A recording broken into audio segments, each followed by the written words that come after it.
Hai, gue Andri dan selamat datang di podcast 1761. Podcast ini suatu yang baru sebenarnya di Faber Castle. Kenapa dibilang 1761? Karena podcast ini nantinya akan berdurasi 18 menit dan 1 detik. Sesuatu yang baru tentunya buat kita di Indonesia. Di sini kita akan melihat banyak banget cerita dari banyak artis, seniman maupun praktisi kebudayaan dan juga seni yang terlibat dalam ekonomi kreatif di Indonesia. Seperti itu. Dan lihat edisi perdananya bersama kami di 1761. Saya Yayu, saya dari Creative Development Faber Castle dan saya sudah bekerja di Faber Castle kurang lebih berapa tahun ya? Karena udah lama. Jadi ya kurang lebih belasan tahun dan saya senang banget bekerja di Faber Castle Indonesia ini.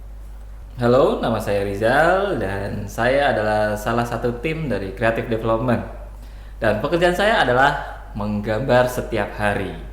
Saya sudah di Faber Castle ini selama 13 tahun.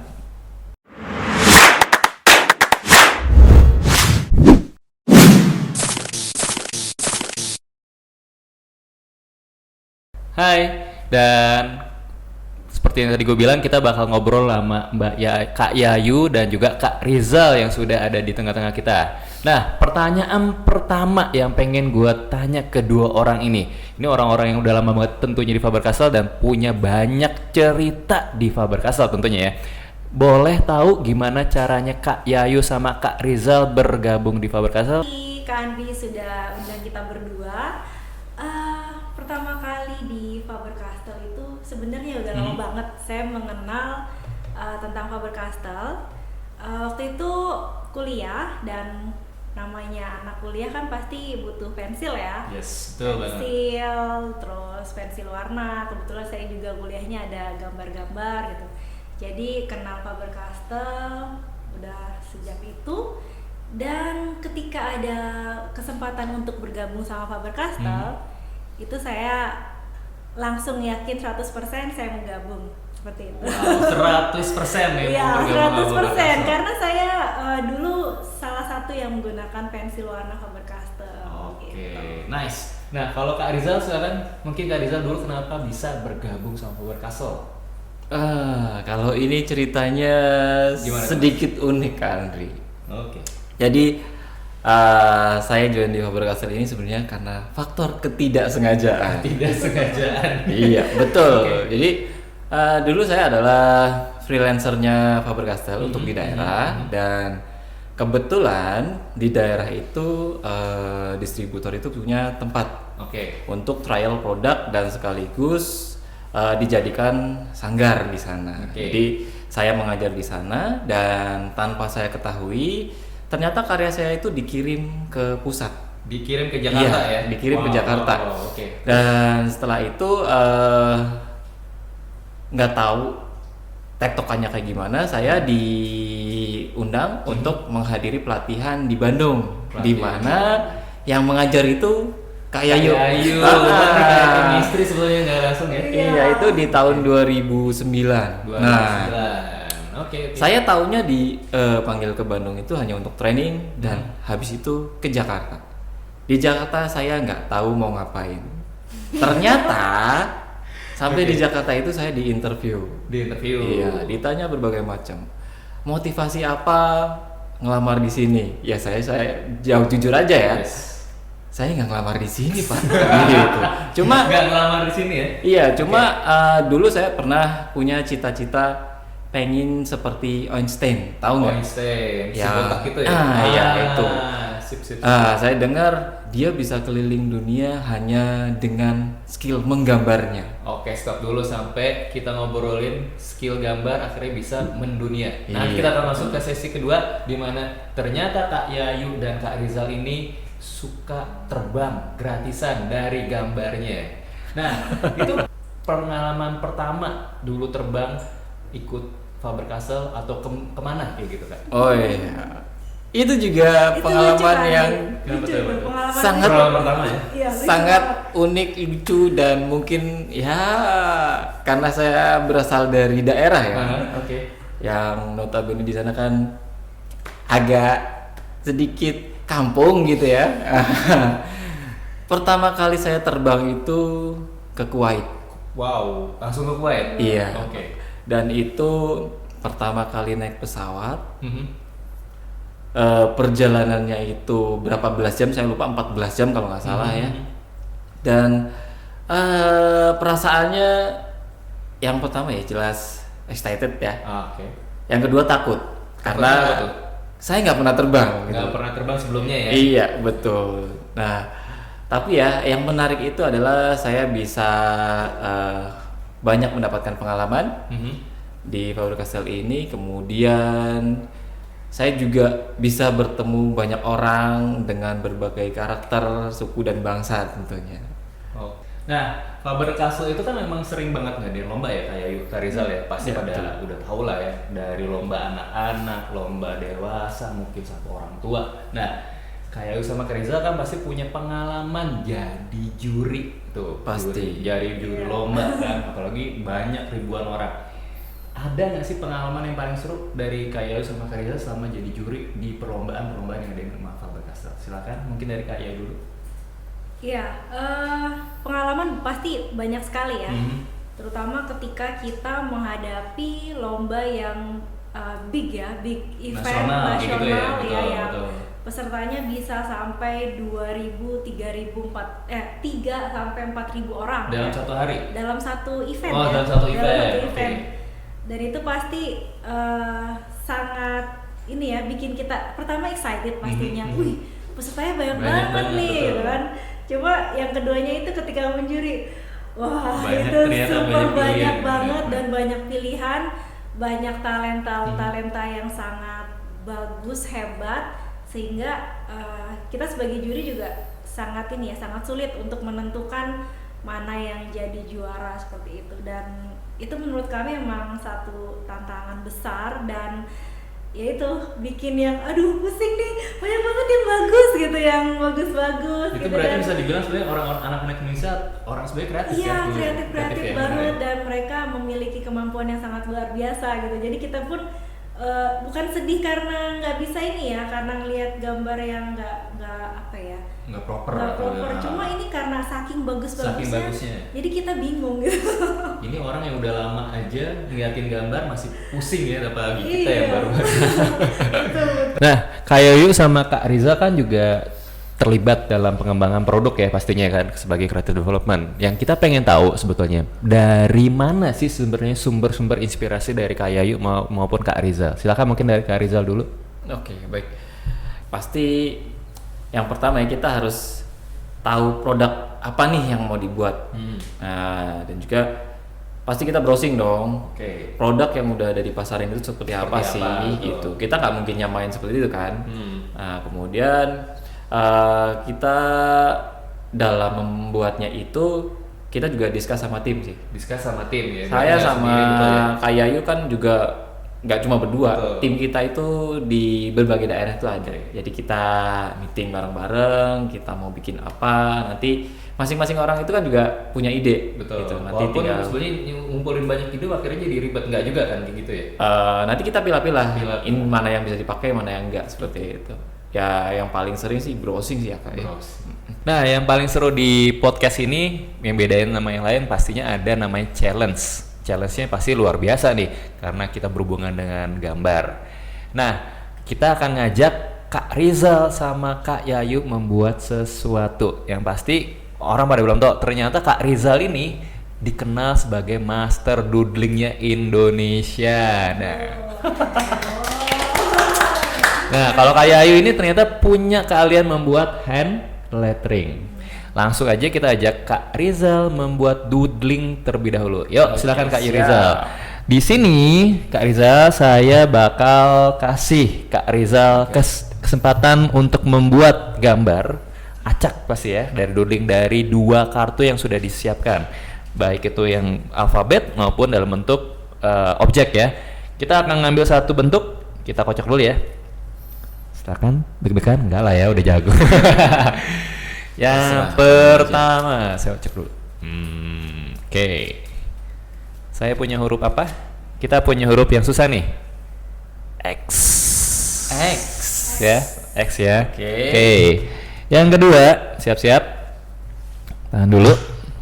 Kita punya satu objeknya. Ini dalam bentuk binatang atau hewan. Ya. Dalam bahasa Inggris tentunya. Kita kocok-kocok aduk dulu ya. Lihat dulu. Kita ambil ini dia. Monkey atau monyet. Oke. Oke. Huruf X jadi Dan- gambar monyet ya. Betul. Kira-kira jadi apa? Yuk kita liatin keseruan dari Kak Rizal. Silakan Kak Rizal. X dan monyet. Apa yang membuat bentuk ini terlihat seperti monyet? Hmm. Nah, itu kan ada ciri-cirinya tuh. Tuh. Nah, itu yang harus diingat teman-teman.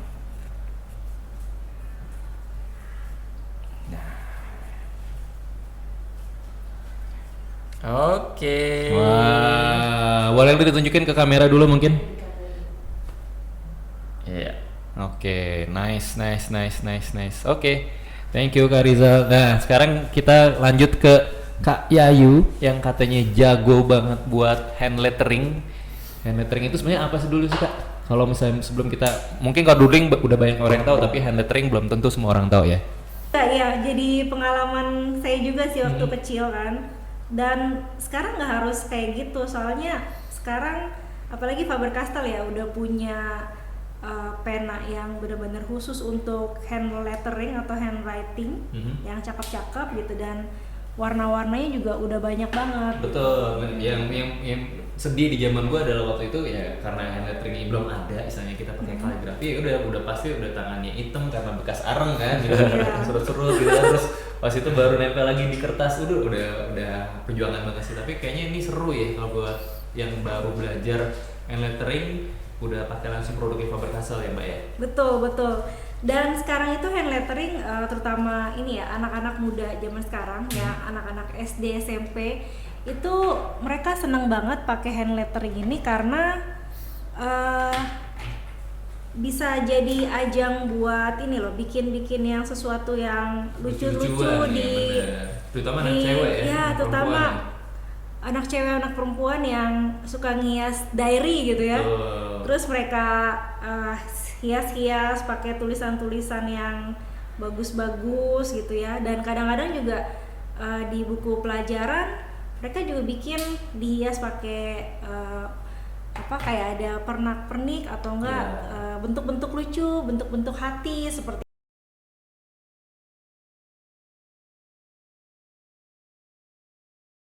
Aku lagi apa gitu ya kayak Bener. aku lagi nunggu pacarku. Nah kan bisa ya sambil, apalagi sekarang kan di banyak perkotaan udah nyiapin namanya taman-taman yang cantik-cantik tuh di tengah kota seperti ya sama diri sendiri. Nah bisa Ya, juga betul. melakukan namanya lettering, betul ya Mbak ya. Iya. Dan karena kan memang semua orang itu kan pasti bisa menulis lah ya.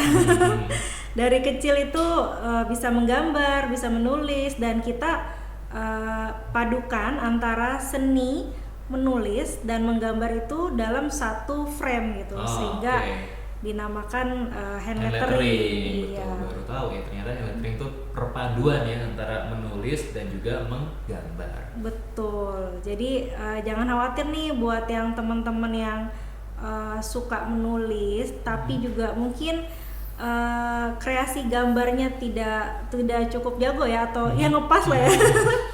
Yang pas-pasan nggak apa-apa. Yang penting kamu bisa hias-hias tulisan kamu itu dengan warna-warni yang cantik seperti ini. Wow, oke, kayaknya bentar lagi mau jadi ya. Nah itu Iya. kayaknya sendiri nulis apa sih kalau boleh tahu?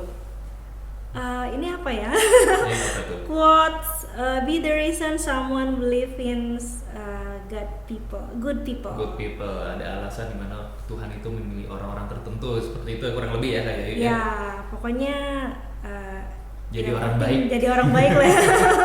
Betul. Nah sambil nunggu Kak Yayu, nah kira-kira kalau misalnya Kak Yayu bikin hand lettering itu dulu pengalaman pertamanya gimana? Apakah langsung ngalamin kesusahan atau ya udah kan langsung nemu produk dari Faber-Castell ternyata gampang nih kayak gitu?